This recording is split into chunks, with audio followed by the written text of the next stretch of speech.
Good afternoon, welcome to good health. సంతానలేమితో బాధపడుతున్నారా? ఇన్ఫర్టిలిటీని ఎలా అధిగమించాలి, అలాగే రాకుండా ఎలాంటి జాగ్రత్తలు తీసుకోవాలి, ఆడవాళ్ళలో ఇన్ఫర్టిలిటీ సమస్యకు కారణాలేంటి, దీనికి హోమియోపతిలో ఎలాంటి ట్రీట్మెంట్ అందుబాటులో ఉందో తెలియజేయడానికి స్టార్ హోమియోపతి నుండి డాక్టర్ అనురాధ గారు ఉన్నారు. వారిని అడిగి మరిన్ని విషయాలు తెలుసుకుందాం.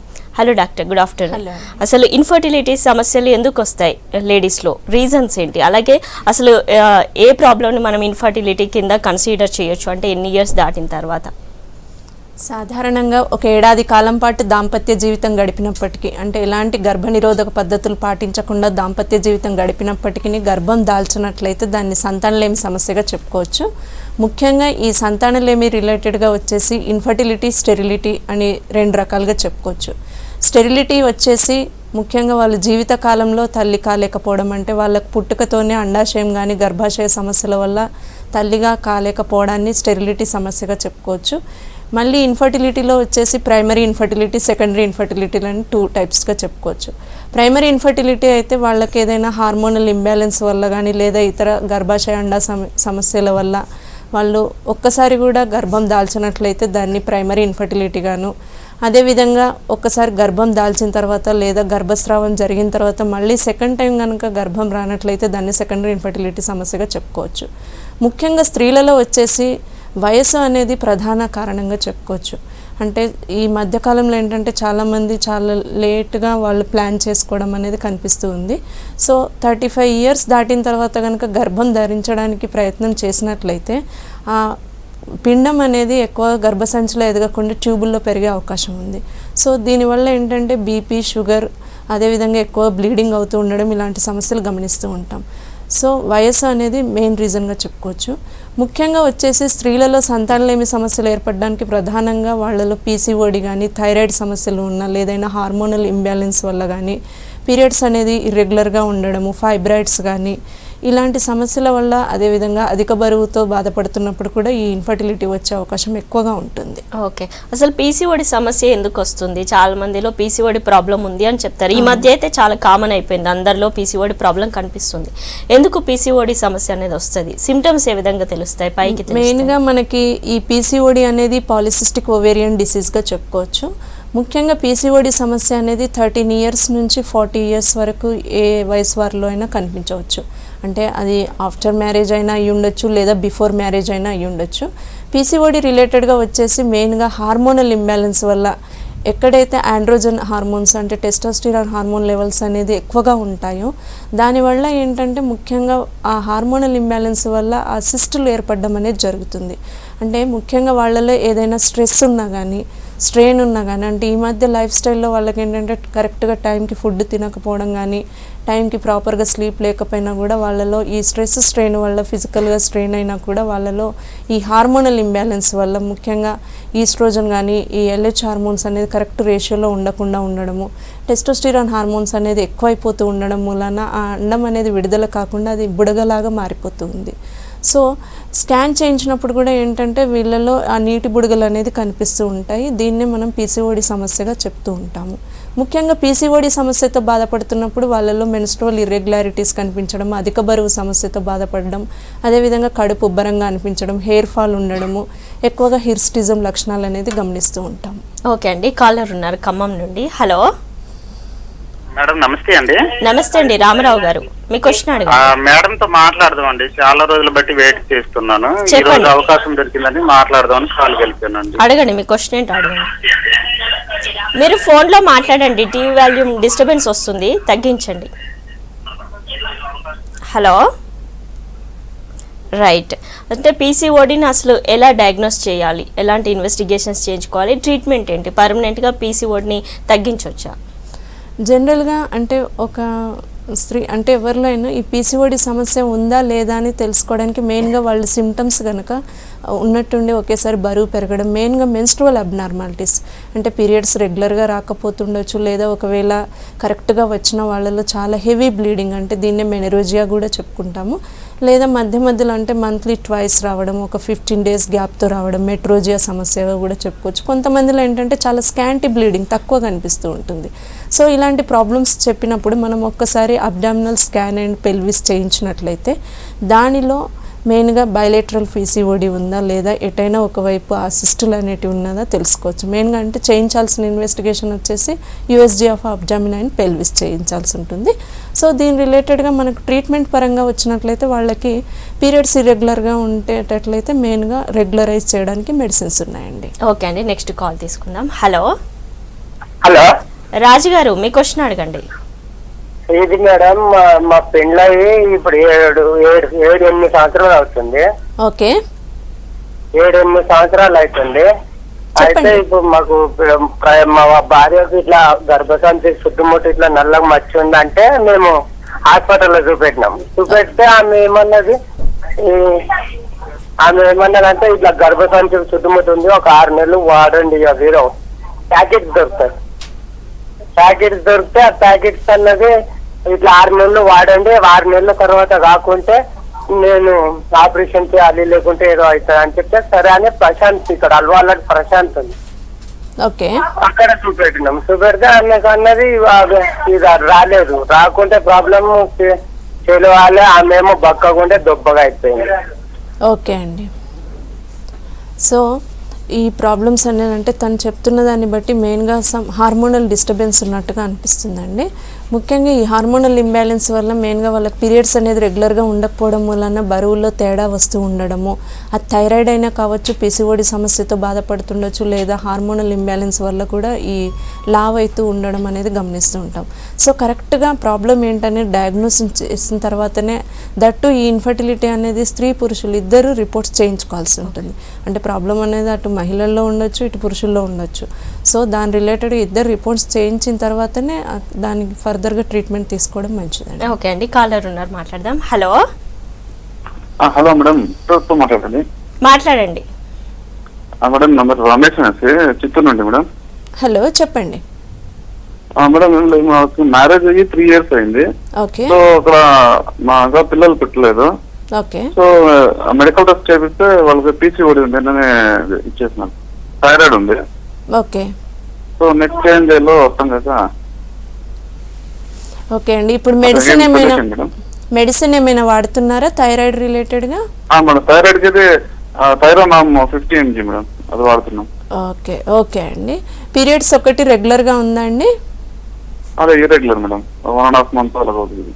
ఓకే, ఓకే అండి. సో దీని రిలేటెడ్గా ఏంటంటే ఇప్పుడు పీసీఓడి కానీ థైరాయిడ్ ఈ 2 సమస్యల్లో వీళ్ళకి వచ్చేసి అది ఇన్ఫర్టిలిటీకి దారి తీయొచ్చండి. సో దీని రిలేటెడ్గా మెయిన్గా హార్మోనల్ ఇంబ్యాలెన్స్ అనేది లేకుండా చూసుకోవాలి. ముఖ్యంగా ఏంటంటే ఎక్కువ స్ట్రెస్కి గురి కాకుండా స్ట్రెయిన్ లేకుండా చూసుకోవాలి. సో ఈ పీసీఓడి రిలేటెడ్గా వచ్చేసి వాళ్ళకి ల్యాప్రోస్కోపీ అది ఏమి అవసరం లేకుండానే హోమియోలో మెడిసిన్స్ అనేది అందుబాటులో ఉన్నాయండి. దాంతోపాటు లైఫ్ స్టైల్లో కొన్ని చేంజెస్ చేసుకోవాల్సి ఉంటుందన్నమాట. అంటే వాళ్ళ డైట్ పరంగా అయినా అయి ఉండొచ్చు, లేదా వాళ్ళ లైఫ్ స్టైల్ కొద్దిగా మార్చుకున్నట్లయితే కంపల్సరీ వాళ్ళకి పీసీఓడి థైరాయిడ్ 2 నార్మల్ కండిషన్స్కి వచ్చే ఛాన్సెస్ ఉన్నాయండి. ఓకే అండి, నెక్స్ట్ కాల్ తీసుకుందాం. హలో హలో మౌనిక గారు, చెప్పండి, మీ ప్రాబ్లం చెప్పండి. మేడం, నాకు పీసీఓడి ప్రాబ్లం ఉందని లాప్రోస్కోపీ టెస్ట్ చేశారు. ఓకే, ఇప్పుడు క్లియర్ అయిందమ్మా? క్లియర్ అయిపోయింది. 3 months నుంచి ఐయుఐ చేశారు, కానీ సెట్ అవట్లేదు. ఓకే, ఇంకా 2 పరీక్షలు చేయించుకున్నారమ్మా? తన కౌంట్ బాగానే ఉంది. ఓకే, ఇంకా మీరు హెచ్ఎస్జి కానీ ఫాలిక్యులర్ స్టడీ అదేమైనా చేయించారమ్మా? ఫాలిక్యులర్ స్టడీ చేసి స్కాన్ చేసిన తర్వాత కదా ఐయుఐ చేసింది. అదే అవన్నీ రిపోర్ట్స్ అన్ని నార్మల్గా ఉన్నాయి, అందులో ఏమి తేడా లేదా? లేదు, అంతా నార్మల్గానే ఉంది. ఓకే అండి. సో జనరల్గా అంటే వన్స్ పీసీఓడి ఒకసారి క్లియర్ అయిన తర్వాత మళ్ళీ రాదు అనడానికి లేదండి. అంటే అది అలోపతిలో వాళ్ళు ల్యాప్రోస్కోపీ వేలో వెళ్ళినా సరే, ఈవెన్ దో హోమియోలో ట్రీట్మెంట్ ఇచ్చిన తర్వాత అది వన్స్ క్యూరబుల్ అయిన తర్వాత మళ్ళీ రీఅక్కర్ అయ్యే ఛాన్సెస్ కూడా ఉంటాయి. అంటే వాళ్ళు ఏ పరంగా స్ట్రెస్ తీసుకున్నా లేదా స్ట్రెయిన్కి గురైనా వాళ్ళ లైఫ్ స్టైల్లో కరెక్ట్గా చేంజెస్ చేసుకున్నట్లయితే మళ్ళీ రీఅక్కర్ అవుతుంది. కాబట్టి దానివల్ల కూడా అండం కరెక్ట్గా విడుదల కాకపోవడము, లేదా ఫాలిక్యులర్ స్టడీ చేయించినప్పుడు అండం కరెక్ట్గా డామినెంట్ సైజు లేకపోవడం కానీ, ఆ ఎండోమెట్రియం థిక్నెస్ కూడా కరెక్ట్గా లేకపోవడం, ఇవన్నీ కూడా మనకు ఫాలిక్యులర్ స్టడీలో తెలుస్తుంది అనమాట. సో ఒక్కసారి అంటే వాళ్ళ రిపోర్ట్స్ కనుక మనం పరిశీలించినట్లయితే కరెక్ట్గా ప్రాబ్లం ఎక్కడుందనేది తెలుస్తుంది. ఓకే, థైరాయిడ్ వల్ల కూడా ఇన్ఫర్టిలిటీ ప్రాబ్లం వస్తుంది అంటే ఎందుకు? థైరాయిడ్కి ఇన్ఫర్టిలిటీకి రిలేషన్ ఏంటి రెండింటి మధ్య? జనరల్గా ఈ థైరాయిడ్ అనేది గ్లాండ్ అందరిలో ఉంటుందండి.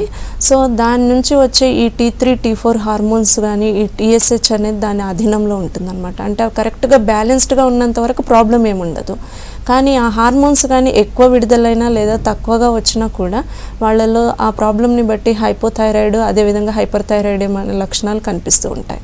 సో దీని రిలేటెడ్గా ఏంటంటే ఇన్ఫర్టిలిటీకి ఎలా దారితీస్తుందంటే ముఖ్యంగా ఈ థైరాయిడ్ హార్మోన్స్ అనేది కరెక్ట్గా లేకుండా అబ్నార్మల్గా విడుదలవుతున్నట్లయితే వాళ్ళలో ఆ హార్మోనల్ ఇంబ్యాలెన్స్ వల్ల ముఖ్యంగా పీరియడ్స్లలో మొదట ఇర్రెగ్యులారిటీ అనేది కనిపిస్తుంది. కొంతమందిలో ఏంటంటే పీరియడ్స్ అసలు రాకపోతూ ఉండడము, అంటే ఏ 6 నెలలకు ఒకసారో 10 నెలలకు ఒకసారో రావడం అలాంటివి గమనిస్తూ ఉంటాం.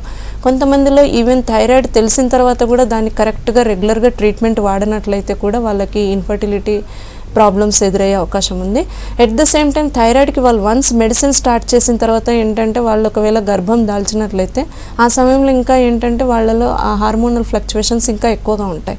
సో డోస్ కూడా పెంచాల్సి వస్తుంది. అలా చేయనట్లయితే వాళ్ళకి కంపల్సరీగా ఫర్దర్గా బేబీకి వచ్చే అవకాశం ఉంది. ఎట్ ద సేమ్ టైం వీళ్ళకి కూడా అబార్షన్స్ ఎక్కువయ్యే ఛాన్సెస్ ఉందన్నమాట. సో థైరాయిడ్ కూడా ఒక రకంగా ఇన్ఫర్టిలిటీకి దారితీస్తుందండి. ఓకే అండి, మంచిర్యాల నుండి కాలర్ ఉన్నారు. హలో హలో మేడం, గంగ గారు మీ క్వశ్చన్ అడగండి. మా అమ్మాయికి ఇప్పుడు 4 months మేడం. ఓకే, టాబ్లెట్స్ కూడా మేడం గారు ఇచ్చారు, ఇది వామిటింగ్ కాకుండా ఇచ్చారు, కానీ బాగా వేసుకున్నా కూడా వామిటింగ్స్ బాగా అవుతున్నాయి. ఓకే అండి, మరి దాని ప్రాబ్లం ఏంటో అర్థం బాగా వీక్ అయిపోయింది మా అమ్మాయి. ఓకే అండి. సో మెయిన్గా అంటే వన్స్ ఒకసారి ప్రెగ్నెన్సీ కన్ఫర్మ్ అయిన తర్వాత ఇలా వామిటింగ్స్ అని లేదా నాజియా అంటే వామిటింగ్ సెన్సేషన్ ఉండడం అనేది చాలా సహజం అండి. కొంతమందిలో అంటే ఫస్ట్ 3 monthsలోనే అలా అబ్జర్వ్ చేస్తాం. కొంతమందికి ఈవెన్ డెలివరీ అయ్యేంత టైం వరకు కూడా ఈవెన్ 9 months వరకు కూడా ఉండే అవకాశం ఉంటుంది. సో ఈ టైంలో ఏంటంటే వాళ్ళు కంపల్సరీగా ఒకసారి ఎవ్రీ టైం అంటే చెకప్కి వెళ్ళినప్పుడు గైనకాలజిస్ట్కి ఒకసారి వాళ్ళు చెప్పడం మంచిది.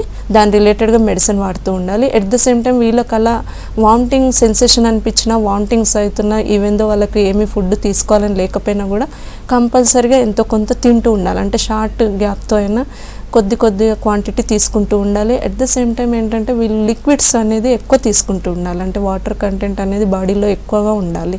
లేకపోతే ఏంటంటే ఫ్రీగా తర్వాత అంటే నెలలు గడుస్తున్న కొద్దీ బేబీకి కూడా తిరగడానికి అమ్నియాటిక్ ఫ్లూయిడ్ అనేది సరిపోదు అనమాట. సో కంపల్సరీగా వాళ్ళు వాటర్ కంటెంట్ ఒకటి ఎక్కువ తీసుకోవడము, కొంచెం బెడ్ రెస్ట్ తీసుకోవడం ద్వారా ఏమీ కాదు. కానీ వీళ్ళు ఏంటంటే వామిటింగ్స్ అవుతున్న కొద్దీ చాలా కంగారు పడుతూ ఉంటారు. అలా కంగారు పడకుండా వాళ్ళకి ఇష్టం లేకపోయినా సరే డైట్ అనేది కరెక్ట్గా ఫాలో అవుతూ ఉండాలి. ఓకే అండి, నెక్స్ట్ కాల్ తీసుకుందాం. హలో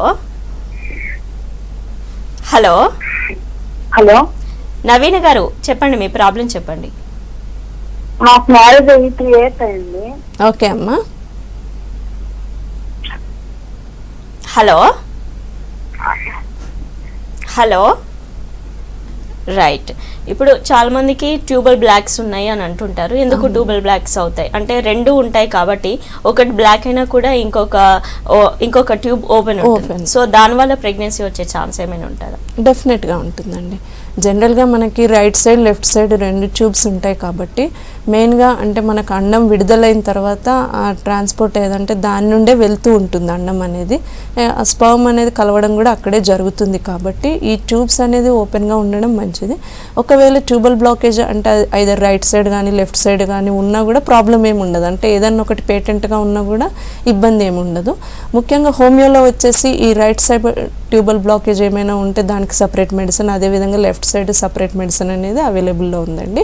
అదేవిధంగా ఈ ట్యూబల్ బ్లాకేజ్ ఉందా లేదా తెలుసుకోవడానికి మెయిన్గా HSG టెస్ట్ చేయించాల్సి ఉంటుంది.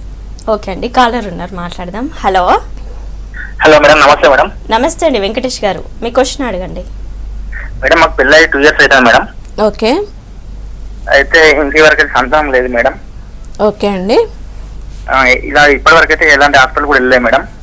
ఓకే, అంటే ఇంతవరకు ఏమీ పరీక్షలు చేయించలేదండి? లేదు మేడం, మామూలుగా చూస్తున్నాం మేడం. ఓకే, తనకి పీరియడ్స్ రెగ్యులర్గా ఉంటాయండి? పీరియడ్స్ రెగ్యులర్గా లేవు మేడం. ఇప్పుడు ఈ మంత్ ఫస్ట్ అయితే నెక్స్ట్ మంత్ 24కి అట్లా అవుతుంది మేడం. ఓకే, మొదటి నుంచి అలాగే ఉందటండి? అవును మేడం, మొదటి నుంచి అలానే ఉంది. ఓకే అండి. సో మెయిన్గా అంటే ఇంతవరకు మీరు అంటే ఒకవేళ ప్లానింగ్ ఉండి మ్యారేజ్ తర్వాత నుంచి ప్లానింగ్ ఉండి కూడా ఇంతవరకు మీకు ఎలాంటి రిజల్ట్ లేనప్పుడు కంపల్సరీగా ఒకసారి రిపోర్ట్స్ చేయించాల్సి ఉంటుందండి. బేసిక్గా ఆడవాళ్ళకు వచ్చేసి అయితే ఈ అబ్డామినల్ స్కాన్ ఒకటి బేసిక్, అదేవిధంగా థైరాయిడ్ టెస్ట్ ఒకటి చేయించాల్సి ఉంటుంది. అదేవిధంగా మగవాళ్ళకు వచ్చేసి అయితే వాళ్ళకు ఒకసారి సెమెన్ అనాలిసిస్ చేయించడం ద్వారా ప్రాబ్లం ఎవరిలో ఉందనేది తెలిసిపోతుంది. అంటే ఫస్ట్ బేసిక్ టెస్ట్ మాత్రం ఇవి రెండు వెళ్ళాల్సి ఉంటుంది అనమాట. ఓకే అండి, నెక్స్ట్ కాల్ తీసుకుందాం. హలో హలో మేడం, నమస్కారం మేడం. నమస్తే అండి, స్వాతి గారు అడగండి, మీ క్వశ్చన్ అడగండి. మేడం ఇప్పుడు ఇద్దరికి థైరాయిడ్ ఉంటే మన ప్రాబ్లం వస్తుందా అండి?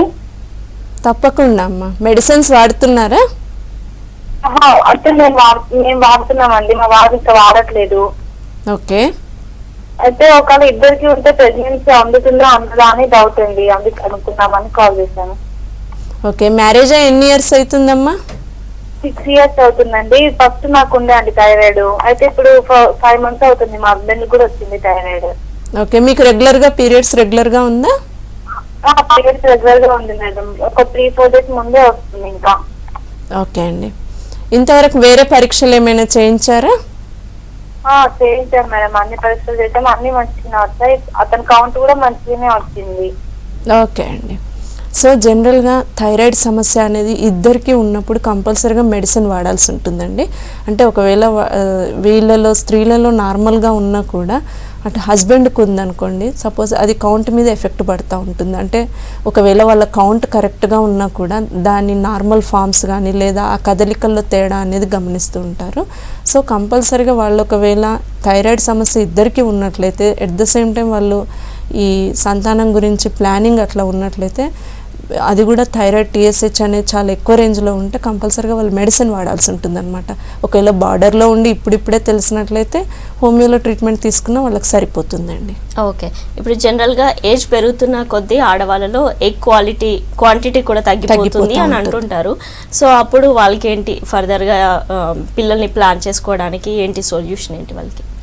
జనరల్గా అంటే అలాంటి అందుకనే వయసు అనేది మెయిన్గా చెప్పుకుంటూ ఉంటాము. సో కానీ వాళ్ళకు కొంతమంది ఈ మధ్యలో ఏంటంటే లేట్ మ్యారేజెస్ కూడా చాలా గమనిస్తున్నాం. సో అన్నీ డిలే అయిపోతుంటాయి. సో అలాంటి సిచ్యువేషన్స్లో ఏంటంటే వాళ్ళకి ఈవెన్ ఎగ్ క్వాలిటీ కానీ ఆ క్వాంటిటీ కానీ పెంచడానికి కూడా మనకి హోమియోలో మెడిసిన్స్ అనేటివి ఉన్నాయండి. అది మెయిన్గా ఎగ్ క్వాలిటీ కానీ ఆ క్వాంటిటీ ఎలా ఉందనేది మనకు ఫాలిక్యులర్ స్టడీలో తెలుస్తుంది.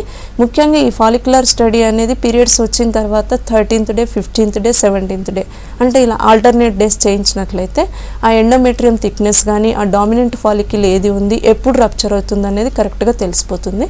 ఒకవేళ దాంట్లో ఏమైనా తేడా ఉన్నా కూడా డెఫినెట్గా మీకు హోమియో మెడిసిన్స్ ద్వారా ఆ ఎగ్ క్వాంటిటీ పెంచడానికి ఉంటుందన్నమాట. ఓకే అండి, ప్రకాష్ నుండి కాలర్ ఉన్నారు. హలో హలో మధుప్రియ గారు, మీ క్వశ్చన్ అడగండి. మేడం, యాక్చువల్లీ నాకు వచ్చేసి ఎండోమెట్రియం థిక్నెస్ ఉందని అన్నారండి. ఓకే. హలో హలో, ఏజ్ ఎంత ఉంటుందమ్మా? మీరు ఫోన్లో మాట్లాడండి మౌనిక గారు, డిస్టర్బెన్స్ వస్తుంది. నా ఏజ్ వచ్చేసి 23 అండి. ఓకే. ఎంత ఉందమ్మా? ఎండోమెట్రియం థిక్నెస్ 23 mm ఉందన్నారండి. ఓకే. ఓకే. మ్యారేజ్ అయిందమ్మా?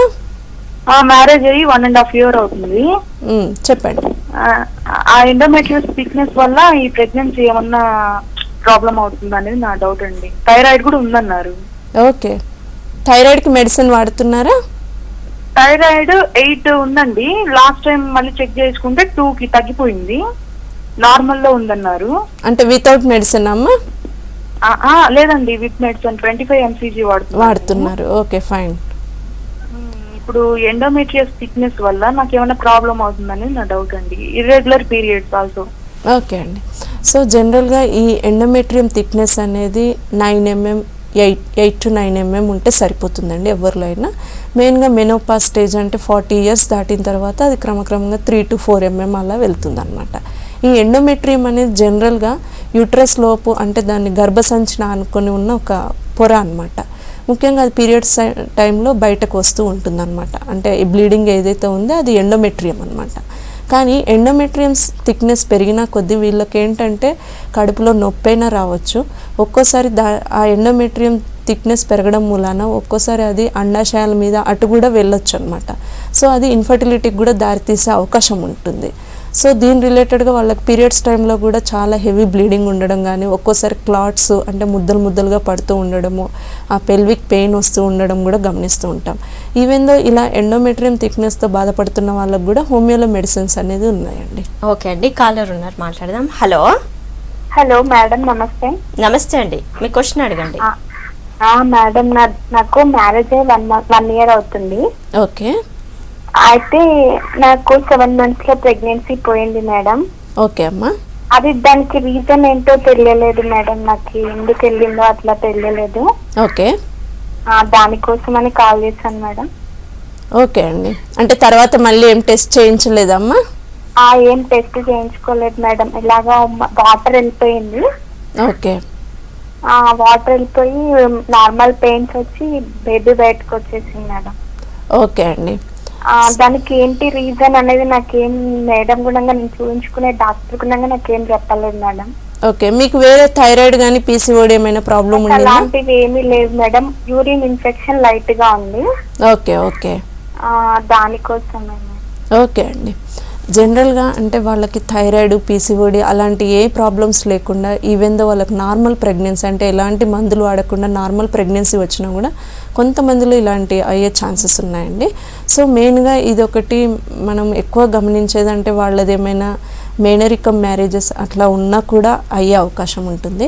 అలా కాకుండా చాలామందిలో ఏంటంటే ఏదైనా అబ్నార్మాలిటీ లోపల ఉన్నప్పుడు, అంటే ఏదైనా బేబీలో కూడా గ్రోత్ అనేది కరెక్ట్గా లేకపోవడం, మాల్ అబ్నార్మల్ ఫార్మేషన్స్ అట్లా ఏర్పడినా కూడా ఆ ఫీటల్ పోల్ కానీ కరెక్ట్గా ఎదగనప్పుడు కూడా ఇలాంటి అయ్యే అవకాశం ఉంది.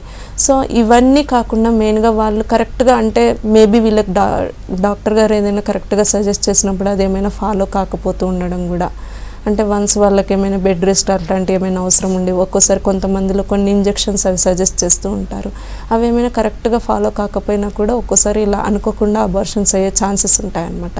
కొంతమందిలో ఏంటంటే ప్రీమెచ్యూర్ డెలివరీ అయినప్పుడు, అంటే 9 months కాకుండా ఇలా 7th monthలో అట్లా డెలివరీ అనుకోకుండా అయిపోయినా కూడా, అంటే స్పాంటేనియస్గా అట్లా పెయిన్స్ వచ్చేసి వాళ్ళకి డెలివరీ అయినా కూడా ఒక్కోసారి ఇలాంటి అవకాశం ఉందన్నమాట. అంటే బేబీ పుట్టడమే డెత్ అట్లా పుట్టడం అనేది జరుగుతుంది అనమాట. సో వీటి అన్ని ప్రాబ్లమ్స్ ఉంటాయి.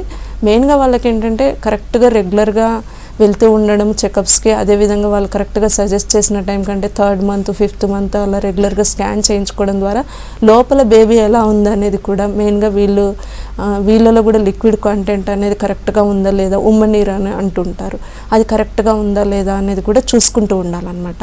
అలాంటివి లేనప్పుడు కూడా ఇలాంటి జరిగే అవకాశం ఉందన్నమాట. ఓకే, డయాబెటీస్ ఉన్నా కూడా ఇన్ఫర్టిలిటీ ప్రాబ్లం వస్తుందా? అంటే ఒకవేళ హస్బెండ్కి డయాబెటీస్ ఉందనుకోండి, అప్పుడు ప్రెగ్నెన్సీ వచ్చే ఛాన్స్ ఉండదా? అంటే వాళ్ళకి ఇన్ఫర్టిలిటీ ప్రాబ్లం వస్తుంది. జనరల్గా అంటే డయాబెటీస్ సమస్యతో బాధపడుతున్నప్పుడు వాళ్ళు ఏ పరమైన ట్రీట్మెంట్ తీసుకోకపోతే మాత్రం వాళ్ళకి ఇన్ఫర్టిలిటీ వచ్చే అవకాశం ఉందండి. సో భార్యాభర్తలు ఎవరిలో డయాబెటీస్ ఉన్నా కూడా అది కొంచెం హై రేంజ్లో ఉన్నప్పుడు కంపల్సరీ ఆ షుగర్ అనేది కంట్రోల్లో పెట్టుకోవడం తప్పనిసరి. ముఖ్యంగా మగవాళ్ళలో కనుక ఈ డయాబెటీస్ కానీ బీపీ థైరాయిడ్ ఇలాంటి ఏ సమస్యలు ఉన్నా కూడా ఎస్పెషల్లీ వాళ్ళ కౌంట్ మీద ఎఫెక్ట్ పడే అవకాశం ఉంటుంది.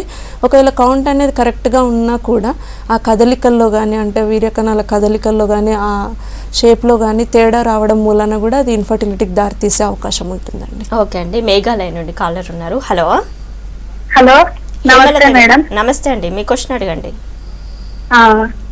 హలో హలో చెప్పండి అమ్మా. నా పేరు హైమావతి మేడం. చెప్పండి. నాకు మ్యారేజ్ అయ్యి 8 months అవుతుంది మేడం, ప్రెగ్నెన్సీ రావడం లేదు. ఓకే. తర్వాత ఏంటంటే హాస్పిటల్లో చెక్ చేయించుకుంటే యూరిన్ ఇన్ఫెక్షన్ ఉంది అని చెప్పి అన్నారు. ఓకే అండి.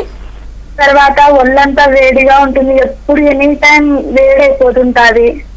ఓకే, పీరియడ్స్ రెగ్యులర్గా ఉందమ్మా? పీరియడ్స్ రెగ్యులర్ గా వస్తాయి మేడం. ఏమంటే డేట్ కరెక్ట్ డేట్ రాదు, నెక్స్ట్ ఒక అంటే 15 అంటే 16వ తేదీకి వస్తాయి మేడం. ఓకే, అలా అయితే పర్లేదు. కానీ మెయిన్గా ఈ urinary tract infection UTI problem ఉన్నప్పుడు ఏంటంటే మెయిన్గా వాళ్ళకి పస్ సెల్స్ ఏమైనా ఉన్నాయంటే కంప్లీట్ యూరిన్ ఎగ్జామినేషన్ చేయించినప్పుడు తెలుస్తుంది. యూరిన్ అనేది కూడా ఏమైనా బర్నింగ్ మంటగా వస్తుందా, ఎల్లోయిష్ కలర్లో వస్తుందా, కొంతమందికి ఏంటంటే యూరిన్ వెళ్ళినప్పుడు కూడా బ్లీడింగ్ అవ్వడం గమనిస్తూ ఉంటాం. సో దీని రిలేటెడ్గా వాళ్ళు జాగ్రత్తలు తీసుకోవడం కంపల్సరీ అండి. ఒక్కోసారి ఈ యూటీఐ సమస్య కూడా వాళ్ళకి ఈ ప్రెగ్నెన్సీకి దారితీసే అంటే ఇన్ఫర్టిలిటీకి దారితీసే అవకాశం ఉంటుంది అనమాట, ప్రెగ్నెన్సీ రాకుండా చేస్తుంది. ముఖ్యంగా అంటే యూటీఐ సమస్యలు అనేది మనం మెయిన్గా వాళ్ళు ఏమైనా ఫైబ్రాయిడ్ సమస్యతో అలా బాధపడుతున్నప్పుడు కూడా గమనిస్తూ ఉంటాము.